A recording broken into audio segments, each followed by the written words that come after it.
partir de agora nós falamos da reprodução bacteriana. E aí nós lembramos que as bactérias, assim como grande parte dos seres vivos, realizam sempre dois mecanismos de reprodução. A reprodução assexuada, que aí nós precisamos frisar, que é um tipo de reprodução que geralmente ocorre quando as condições ambientais são extremamente favoráveis, tá tudo ok para a bactéria, alimento, condições de ambiente, temperatura, tudo tá ok. Se tiver ok, ela vai fazer reprodução assexuada. Quando uma bactéria sente que não existe mais alguns fatores que são tão favoráveis assim no meio, ela deixa de fazer reprodução assexuada e faz reprodução sexuada. Por que isso? Porque no caso da reprodução assexuada, ela é um meio de reprodução extremamente rápido, que a população bacteriana aumenta muito rápido, mas ela forma indivíduos geneticamente iguais.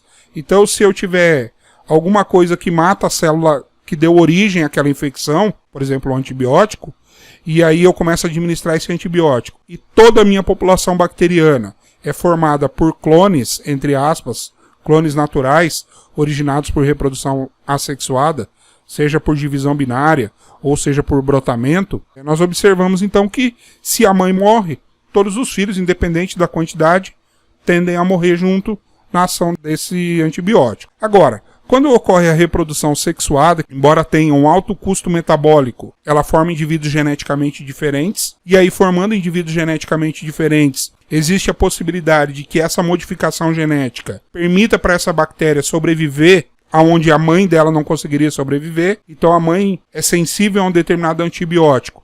E aquele organismo formado a partir de uma reprodução sexuada, seja conjugação, transdução, transformação, tanto faz, esse organismo herda essa capacidade de resistir ao antibiótico, esse indivíduo vai sobreviver e a mãe e os irmãos que foram formados por reprodução assexuada apenas vão morrer naquele meio com presença do antibiótico, certo?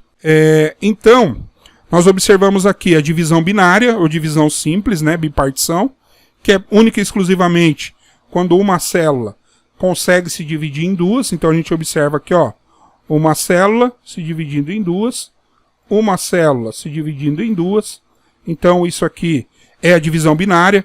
1 divide em 2, 2 divide em 4, 4, 8, 16, 32, 64, 128, 256. Observe que ela vai aumentando com o índice com o exponencial 2, né? Então o aumento é exponencial, ela aumenta muito rápido. Isso permite que algumas bactérias se dividam a cada 10 minutos. Olha só que interessante. Por isso que se eu entrar em contato com a bactéria hoje, deitar e dormir, e amanhã acordar cedo, a minha garganta vai estar doendo. Porque a bactéria que entrou hoje no meu organismo em uma noite de sono, que seja de 4, 5 horas, e uma bactéria já se tornou uma população extremamente alta de bactérias. E aí eu já começo a ter os efeitos daquela infecção bacteriana. E aí nós observamos a reprodução sexuada, que aí são marcadas aí por 3 mecanismos: a conjugação, a transdução e a transformação. Nós vamos observar esses 3 mecanismos. O primeiro mecanismo, então, é a transformação. Vamos falar da transformação. Então, o que acontece? A célula bacteriana, ela morreu, observe que ela está rompida aqui, mas os fragmentos de DNA dela estão presentes no meio, tá vendo? Ó, os fragmentos de DNA. E aí o que acontece?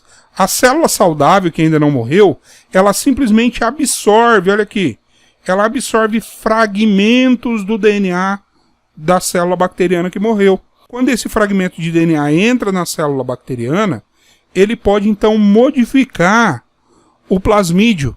Modificando o plasmídio, ela pode começar a produzir alguma substância metabólica que pode inativar um antibiótico, por exemplo, que pode permitir para ela sobreviver em uma condição que antes ela não poderia sobreviver.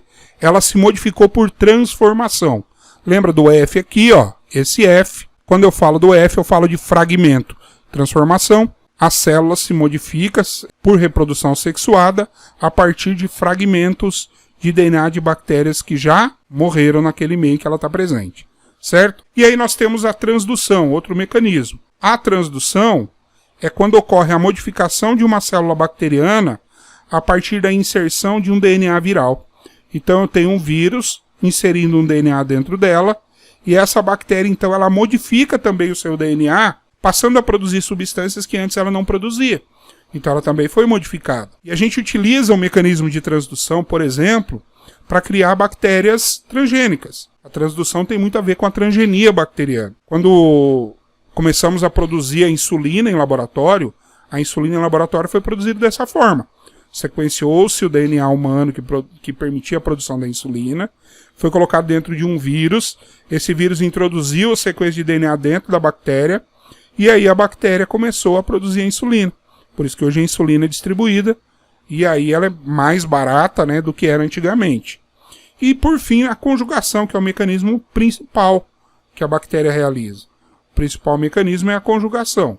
Só que na conjugação, eu preciso de 2 bactérias envolvidas. E aí não nasce uma terceira, tá, pessoal? Isso é importante. Eu tenho 2 bactérias envolvidas no processo.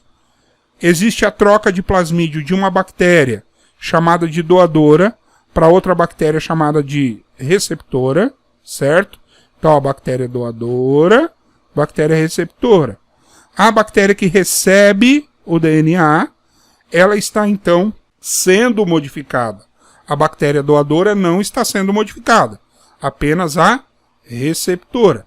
Isso ocorre por meio de estruturas que são as fímbrias, lembra que a gente viu? Ou cílios, podem ser chamados de pelos sexuais ou pile sexual, certo? Então são 3 mecanismos de reprodução assexuada. Observem que em nenhuma delas, na reprodução sexuada bacteriana, não ocorre um aumento de população. O aumento de população só ocorre na reprodução assexuada. Na sexuada não. Joia, pessoal? Não tem aumento de população. Apenas modificação genética. Na transformação por fragmentos de DNA de bactérias que já morreram. Na transdução por introdução de DNA que veio de um vírus. Ok? E na conjugação, a troca de plasmídio entre 2 bactérias. Uma doadora, doando o DNA, e a receptora recebendo esse DNA, incorporando ao seu plasmídio, ok?